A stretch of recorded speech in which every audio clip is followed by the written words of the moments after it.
بسم اللہ الرحمن الرحیم نحمدہ ونصلی علی رسولہ الکریم۔ ابھی تک وہ رونے کا سلسلہ چل رہا ہے۔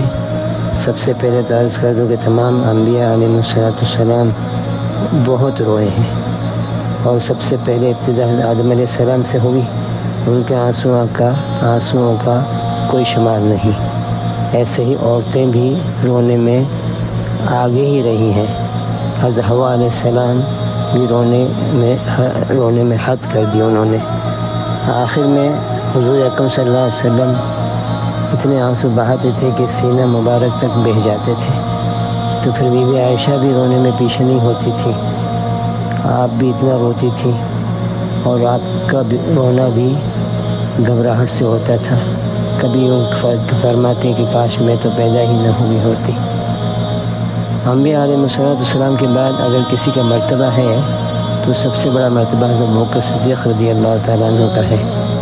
حد سے زیادہ رویا کرتے تھے، اور یہ رونا اللہ کے خوف کا ہوا کرتا تھا۔ ایک مرتبہ پرندے کو درختوں کے سائے میں پھرتا دیکھا تو ایک آہ بھری اور فرمایا کاش ابوبکر تجھ جیسا ہوتا تو ابوبکر کا حساب نہ لیا جاتا۔ عثمان غنی رضی اللہ تعالیٰ عنہ قبر کے تذکروں سے اتنا روتے کہ آپ کی ہچکیاں بن جاتی، کانپ اٹھتے روتے روتے۔ حضرت علی کرم اللہ وجہ اذان کی آواز سنتے تو آپ کے چہرے، آپ کے جسم پہ کپ کپی آ جاتی۔ حضرت عبداللہ ابن عمر رضی اللہ تعالیٰ عنہ کی رونے کی تو اتنی عادت تھی کہ آنکھیں کمزور پڑ گئی۔ عبداللہ ابن رواحہ رضی اللہ تعالیٰ عنہ ان کی بھی ان کی رونے کی حالت ان کی بیوی نہ دیکھ سکتی تو وہ بھی رونے لگ جاتی تھی۔ حضور اکرم صلی اللہ علیہ وسلم نے فرمایا کہ جب مسلمان کا دل اللہ کے خوف سے کانپتا ہے تو اس کے گناہ ایسے جھڑتے ہیں جیسے درختوں سے پتے۔